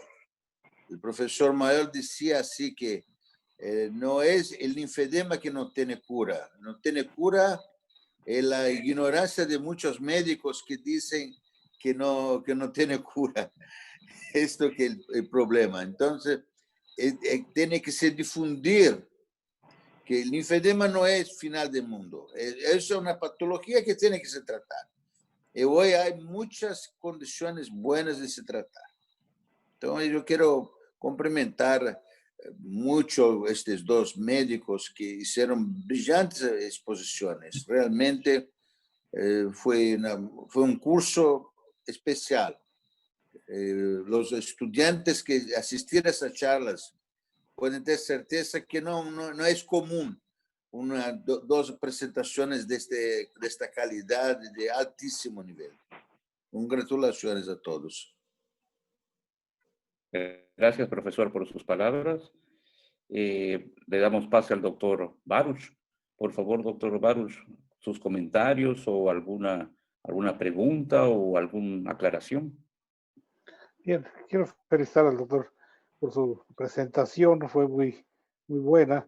Nada más un comentario, que nosotros aquí en la Ciudad de México, en el país, no usamos vendas elásticas para el tratamiento de vendaje con multicapas, sino son vendajes inelásticos. Y la bomba neumática secuencial o el Infopres o la bota neumática, casi no la utilizamos hasta que no hemos logrado desinflamar al paciente cuando menos más del 60%. Lo mismo las mangas o las medias, hasta que el paciente ya está controlado su edema, entonces ya podemos mandárselas al final.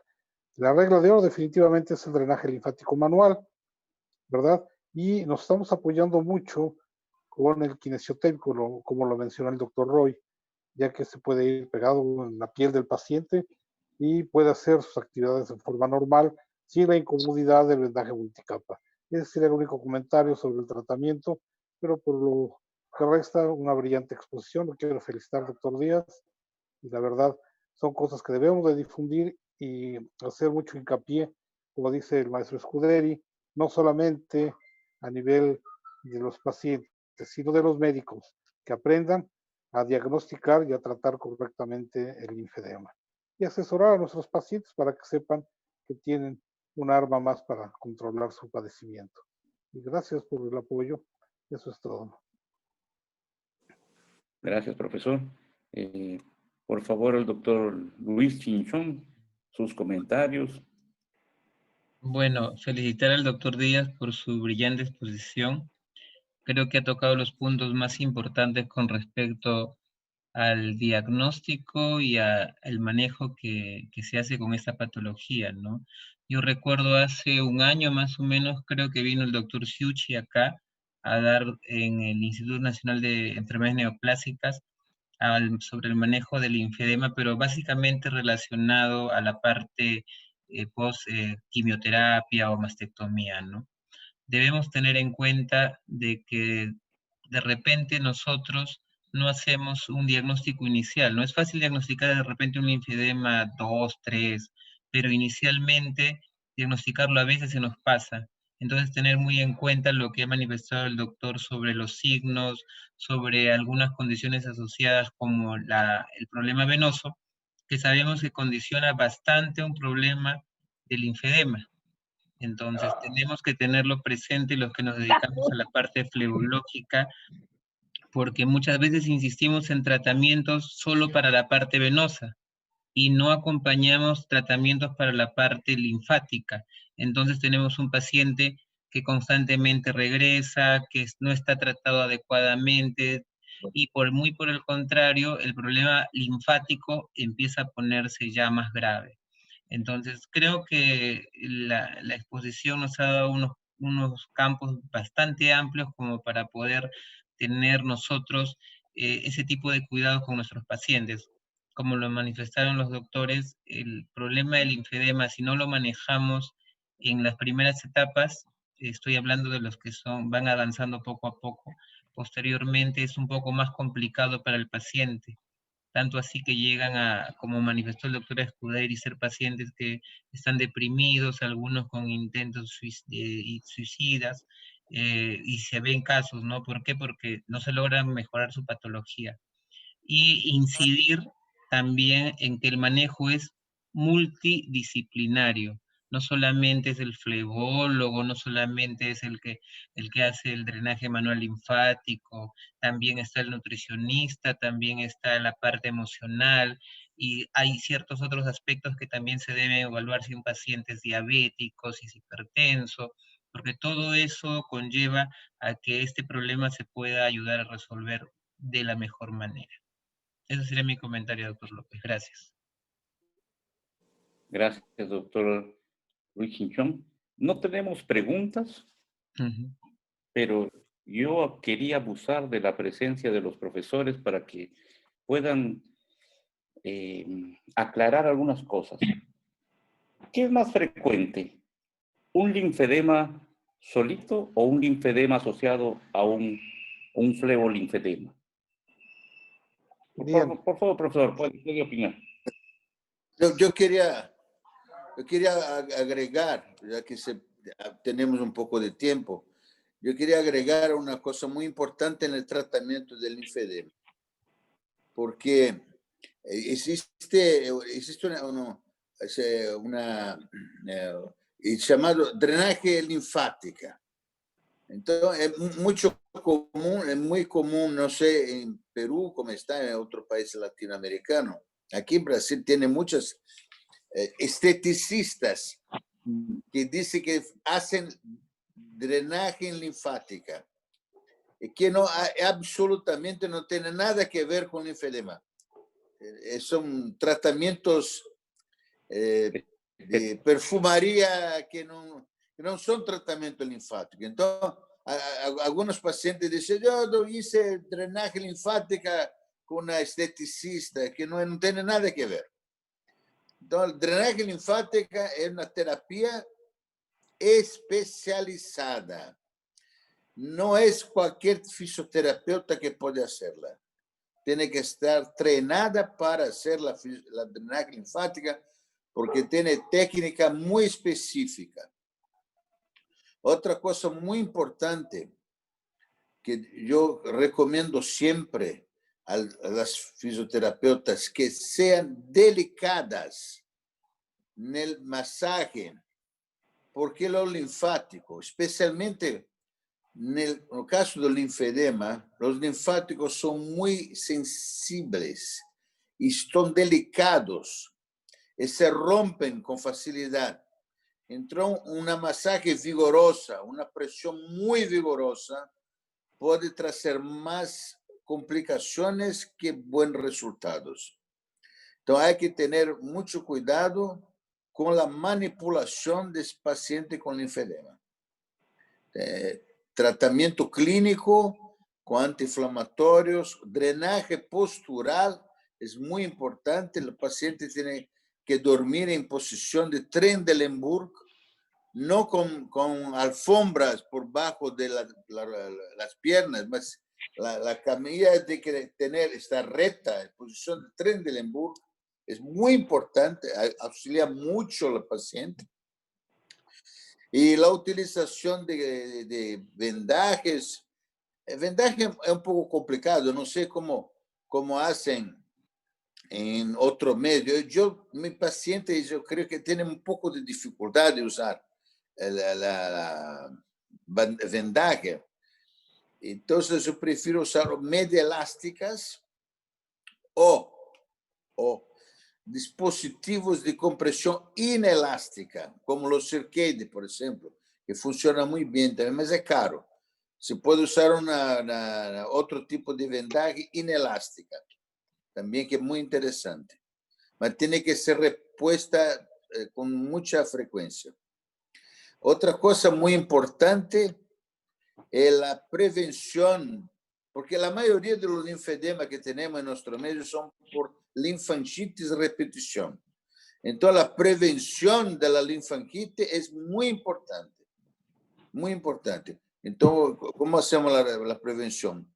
Con el tratamiento de las micosis interdigitales, que es muy importante, porque es puerta de entrada de infección por estreptococcus. La antibiótico terapia, usamos la penicilina benzatina, se usa, y vendaje elástica, eso ahí. Se usa mucho esto. Y tenemos excelente resultado. Muchos pacientes se quedan muy bien por mucho tiempo, mucho tiempo. Bueno, aquí tenemos, gracias profesor. Quiero Sí, acotar, sí. doctor, escúcheme. Nosotros sí, le quería decir al doctor de México que usamos vendajes inelásticos, pero he visto otros colegas que están usando vendajes con velcro. No sé si tienen experiencia algunos profesionales que usando los vendajes con velcro. En la realización de la terapia descongestiva, ¿no? Los taping también se está usando acá, pero son caros.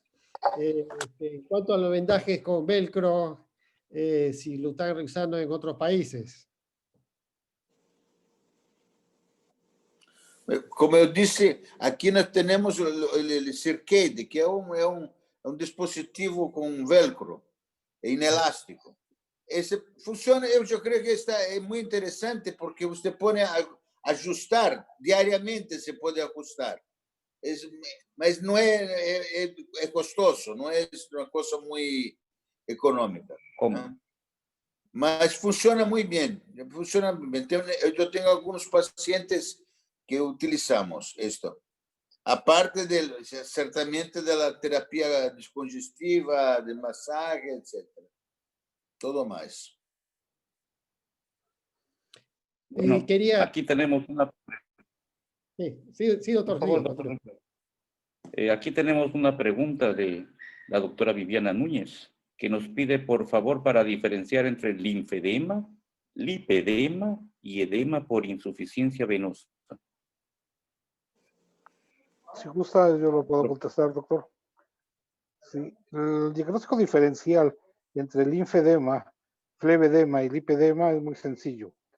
El flevedema puede ser unilateral o bilateral, ¿sí? Generalmente supramaleular, y puede ser provocado por una insuficiencia venosa que puede ir desde el C3 al C6.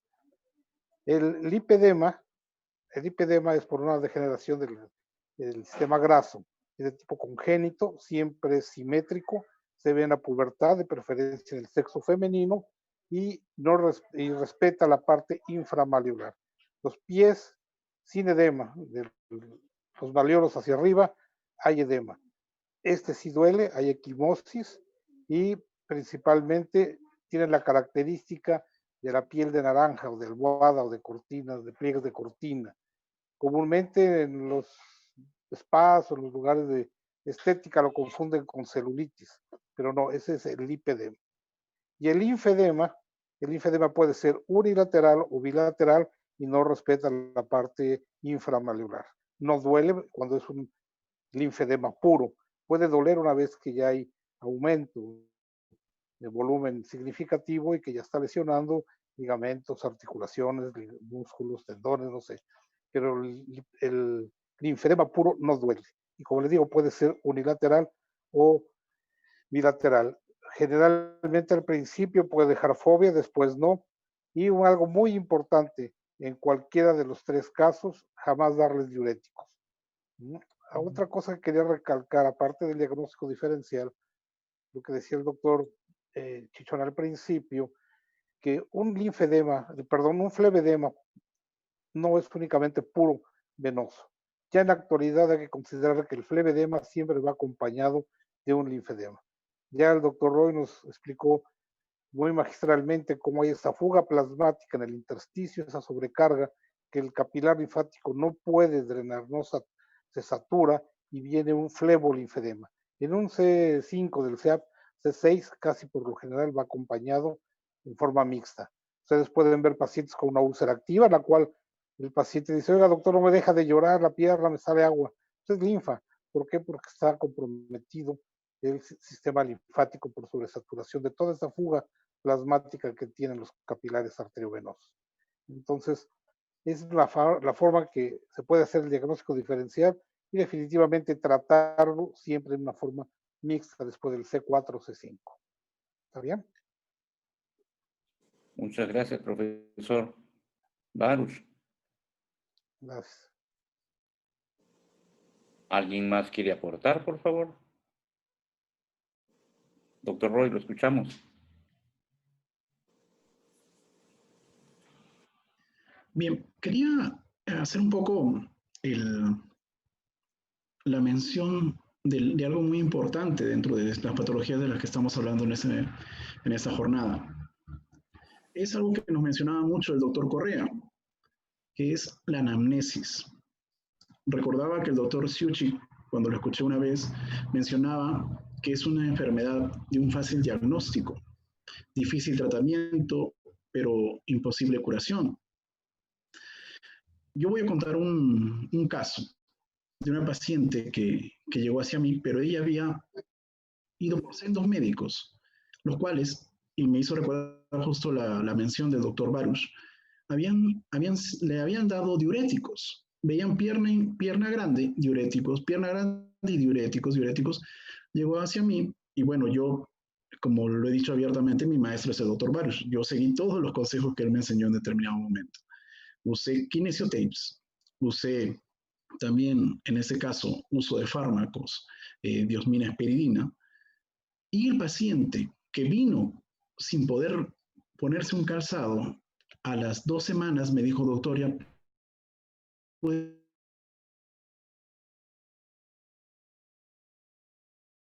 ponerme, es muy fuerte. Son pacientes venidos a menos emocionalmente, pero que con un simple hecho, una simple acción de poder colocarse un zapato, algo que no podía hacer ya desde años, bueno, una correcta anamnesis me llevó a que esa paciente había presentado un cáncer, un CEA de útero, por lo cual se habían obviamente en el tratamiento llevado cadenas ganglionares, que era por lo tanto un linfedema secundario. Entonces a lo que voy es a esto, que nosotros, y está muy bien este curso en ese sentido, podamos difundir qué es un linfedema en una atención primaria, para que no suceda esto en pacientes que sí fácilmente podemos resolverlo o mencionar como un aporte adicional a lo que se viene hablando. Gracias, doctor Roy.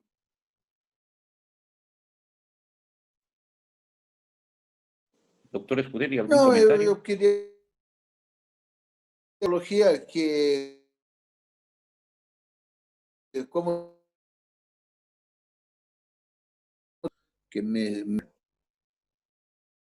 Doctor Baruch. Ele falou bem, é uma patologia que tem que aclarar bem os médicos. Os médicos têm que receber um treinamento es muy importante, ¿no? Yo creo que sí, não tenho muitos comentários, hermanos, acho que foi muito bem elucidado todo. ¿Tem alguna pregunta más de los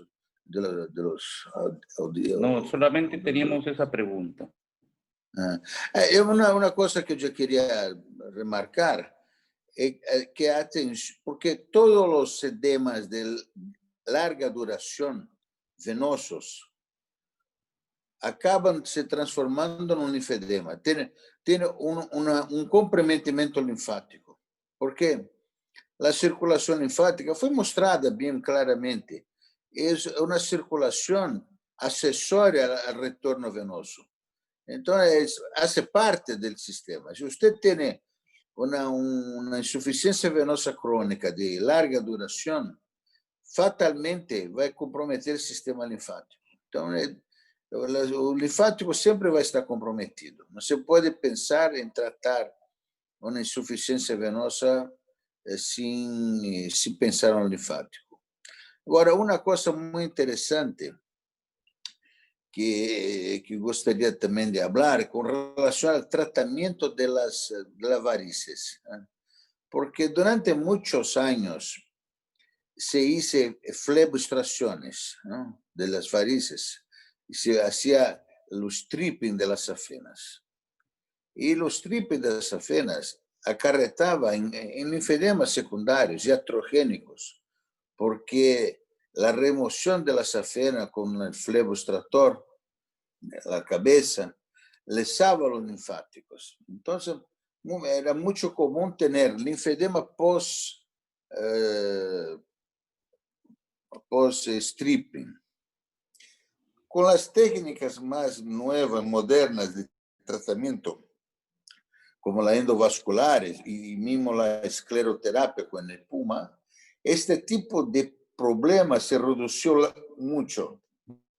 Entonces, la cirugía de varices es una causa muy importante, o era una causa muy importante del desarrollo de linfedemas.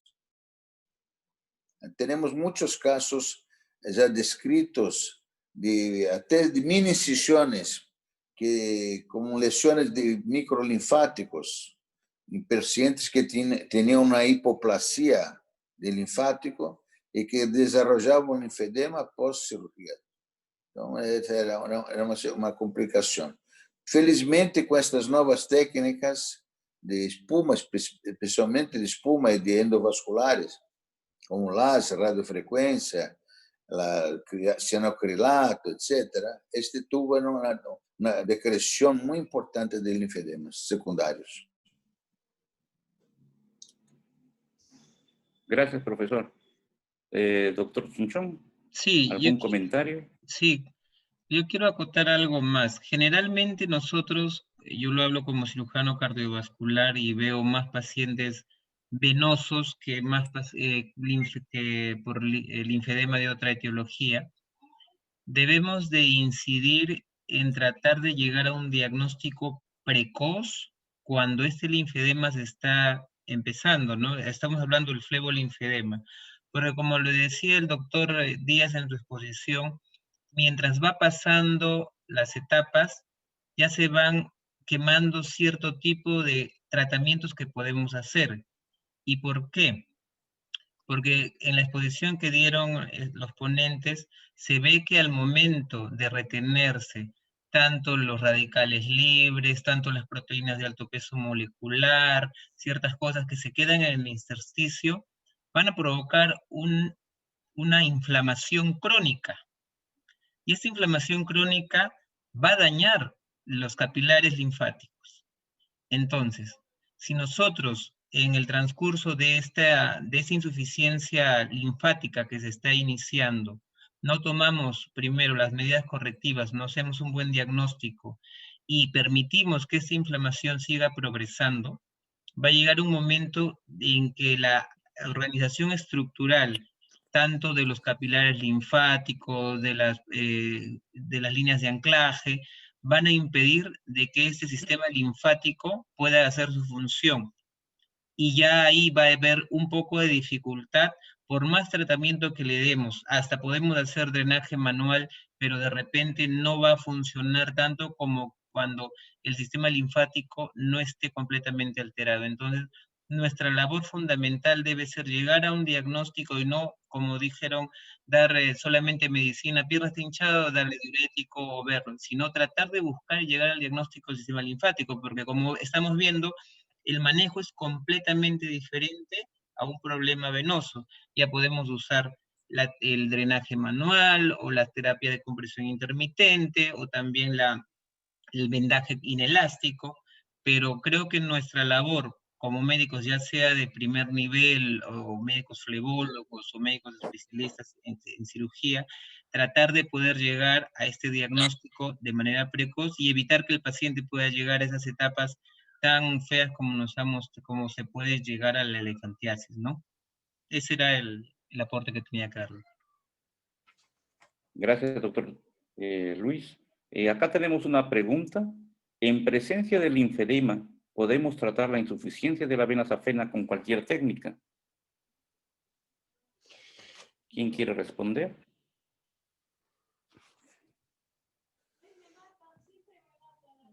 De repente no me entendieron. Sí, no. Claramente. Ciertamente, tiene que tratar. Tiene que tratar.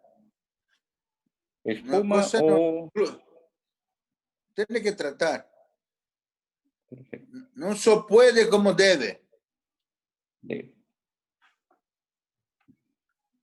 ¿Alguien tiene alguna otra opinión?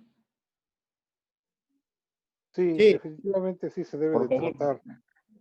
Nada más tener mucho cuidado si se hace con la escleroterapia, una buena asepsia de la piel y tener mucho cuidado de no contaminar a nuestro paciente, pero sí se puede tratar. De hecho, lo hemos hecho coguiado con muy buenos resultados. Sí se puede. Se debe tratar porque lo que puede estarle causando dolor puede ser el problema venoso, no linfático, entonces sí, se debe de tratar, pero tener mucho cuidado si es con escleroterapia. Así es, doctor.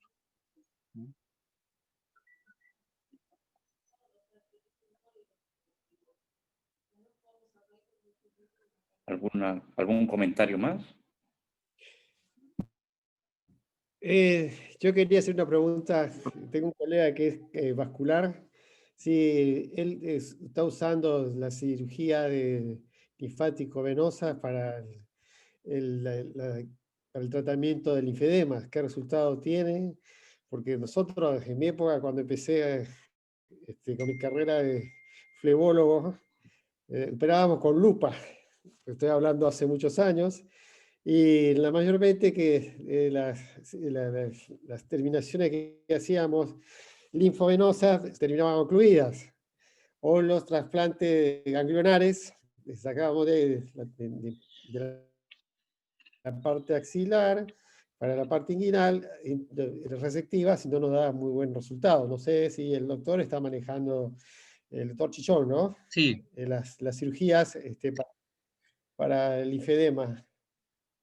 Bueno, la cirugía para el linfedema a nivel internacional se viene propulsando bastante como una terapia alternativa y a algunos les va muy bien con respecto al tratamiento de los linfedemas de un grado grave, ¿no? Moderado a grave.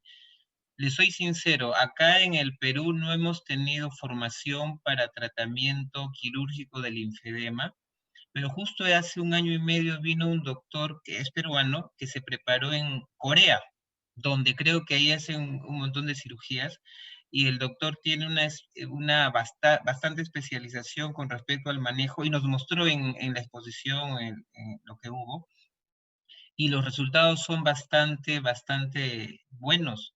Obviamente que hay ciertas indicaciones con los pacientes, ¿no? No todo paciente es tributario como para hacer un procedimiento quirúrgico. Hay ciertas indicaciones y es una microcirugía. El doctor tiene su equipo y todo. Actualmente el doctor está en el hospital Loaiza, de acá en Perú. Es un cirujano plástico que se ha dedicado a eso. Y él nos ha mostrado su casuística y le está yendo muy bien. Obviamente que no tenemos toda la tecnología como lo tienen de repente en otros países, pero se está avanzando en eso. Yo me imagino que de acá a algunos años más se va hacer algo más popular y la gente va a poder, ¿cómo se llama?, prepararse más y hacer este tipo de cirugías, pero generalmente acá en Perú no está muy estilado hacer cirugía para problemas linfáticos. Para poder operar el linfático hay que diagnosticar, entonces esa es la importancia de los cursos, porque la falta de diagnóstico precoz creo que es lo más importante. Además, yo quería comentar una cosa, no sé si los que hacen Doppler los ve.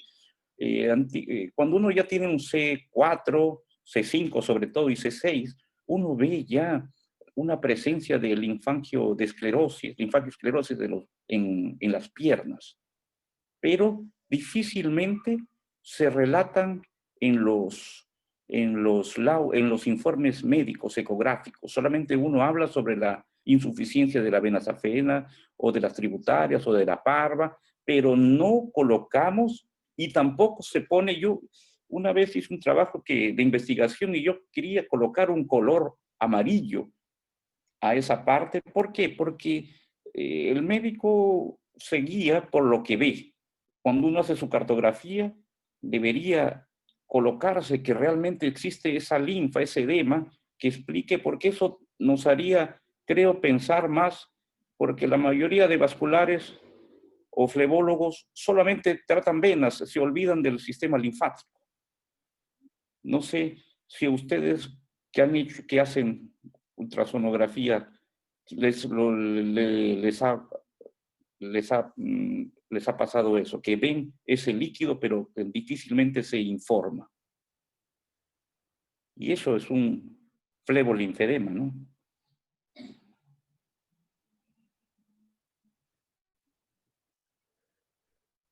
Sabe, es interesante, porque cuando usted hace esa observación tuya fue muy interesante. Yo creo que usted habló una cosa muy interesante, porque realmente no se relata en los laudos, mas se observa. Sí. Se observa muy claramente, porque cuando usted tiene un edema, un linfedema, tiene una imagen del subcutáneo muy característico.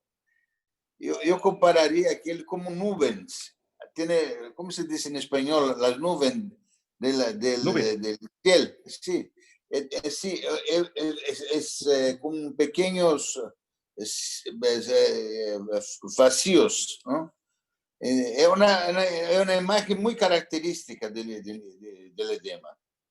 Mas tiene razón, no se describe. No se describe. Bom, eu não hago ultrassono. Nosotros aquí en nuestra clínica tenemos mis 2 hijos y trabajamos, no hacemos laudo para terceros. Nosotros hacemos solamente los estudios ultrasonográficos de nuestros pacientes. No hacemos laudo ultrasonografía para otros médicos. Mas muchos médicos, muchos pacientes trazan laudos de otros médicos y nunca tuve un médico que relató señales de edema, de linfedema en el ultrasonografía.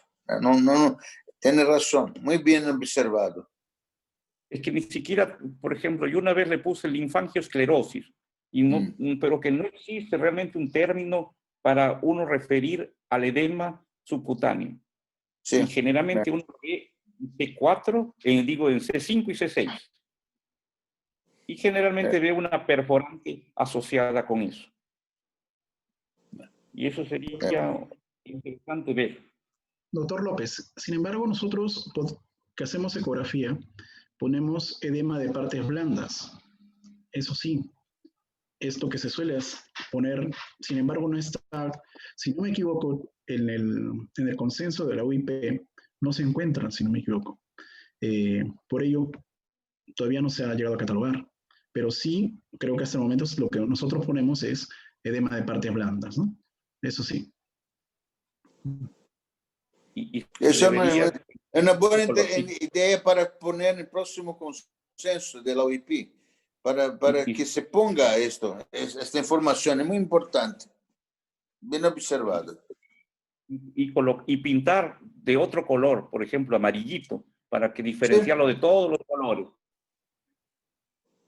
Está bien. De acuerdo. Ahora, bueno, para terminar, hay una pregunta que dicen, bueno, si en el flebolinfedema nos sirven los medicamentos como la diosmina. Sirven, pero siempre de primera línea va a ser el drenaje, la elastocompresión y el tratamiento de las varices que tenga asociado. Number one, drenaje postural, Trendelenburg. Number one. Número 1. Se hace dormindo y no cuesta absolutamente nada. Entonces, la primera cosa que usted tiene que hacer con su paciente con insuficiencia venosa crónica o comprometimiento linfático, ¿no? Es poner al paciente en posición de Trendelenburg. Número 1. Después las otras cosas. Number 1. Yo tengo un listaje de todos los pacientes para patologías, tratamientos de patología venosa. Son 10, 1, 2, 3, 4. Número 1, poner los pies elevados. Es el número 1, porque la paciente trata su insuficiencia venosa por la noche cuando va a dormir y gratuitamente, no le cuesta nada.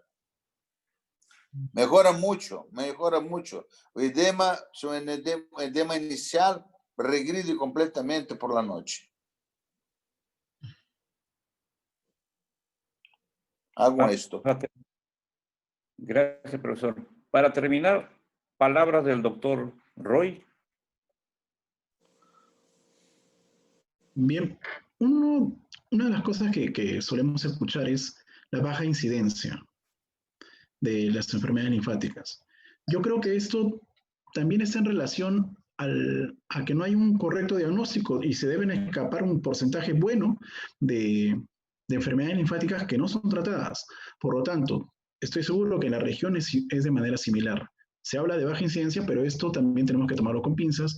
Tenemos que mencionar que son cifras relativas, que ya cuando hay un conocimiento más universal, como la guía que se hizo en su momento y que vamos a mandarlo al Colegio Médico del Perú, ahí recién podemos hablar ya de una incidencia con una cifra que puedan ya acercarse a las reales, ¿no? Porque pueden estar escapándose muchos y con malos tratamientos o tratamientos erróneos que puedan estar generando todo ello. Ese sería mi mensaje final. Gracias, doctor Roy. Doctor Ricardo Díaz, por favor, su mensaje final. Bueno, mi mensaje es que estos pacientes, realmente, como decía el doctor Scuderi, son pacientes que llegan con un estado psicológico muy deplorable, abandonados, y que buscan en nuestras manos una solución. Por eso es difícil a veces tenerlo al paciente cautivo, porque ya vienen con ese autoaislamiento, la bajoestima hace que estos pacientes se aíslen. Entonces, trabajar en la parte psicológica, como dice el doctor Scuderi, es un factor importante, y saber llevarlo para que note el cambio en la deformación que tiene en el miembro, para que vaya progresando en su tratamiento. Por eso es muy importante el tratamiento que uno le puede dar, aparte médico, el apoyo psicológico, para que cumpla las etapas de su tratamiento y no lo abandone. Gracias, doctor Ricardo Díaz, por su exponencia. Gracias por su presencia. Gracias, doctor Roy Benito. Palabras finales del profesor Baruch. Sí, muchas gracias. Nada más comentarles que aquí en México ya diseñamos un algoritmo para facilitarle al médico de primer contacto cómo hacer su diagnóstico clínico del linfedema, y una ficha técnica específicamente para el linfedema. Entonces, si gusta, la podemos hacer llegar, el algoritmo y la ficha para identificarle al médico de primer contacto que diagnostique correctamente un linfedema y canalizarlo al médico correspondiente. Y los felicito, muy bonito trabajo de todos ustedes, doctor, gracias por su invitación y pues estamos trabajando en la linfología. Cuenten con nosotros. Muchas gracias. Saludos. Gracias, profesor. Por favor, profesor Ángelo Scuderi, sus palabras finales. Bom, yo quería agradecer la invitación para participar de este grupo muy de altísimo nivel. Me gustó mucho las presentaciones, están congratulación a todos. Muchas gracias. Y muchas gracias a usted por la invitación. Gracias, profesor. A nombre de la SOPEFI le agradecemos su presencia. Y terminando con los comentarios finales del profesor doctor Luis Chinchón. Nada, agradecer la presencia de los maestros, el doctor Scuderi y el doctor Baruch. De verdad que con sus aportes y sus experiencias creo que nos hace poder seguir avanzando en este mundo de la flebolinfología, ¿no?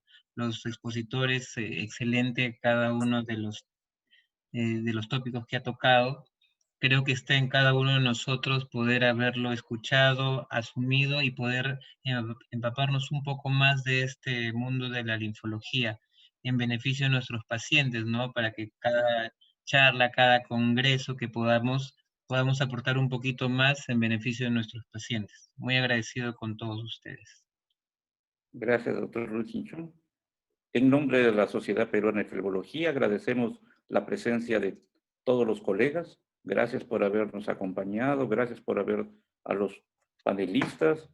Gracias y será con nosotros hasta el próximo miércoles, donde será la última sesión del curso. Y después Anita ya le vendrá y les dirá cuándo es el examen. Gracias a ustedes, nos estamos viendo. Gracias Brasil, gracias Maestros. México. Gracias Argentina. Gracias Argentina, Brasil, México, Perú. Gracias Perú. Gracias a todos ustedes, muchas gracias. Un abrazo, saludos a todos. Cuídense. Gracias. Abrazos a la familia. Saludos. Cuídense mucho, hasta luego. Luego. Hasta luego.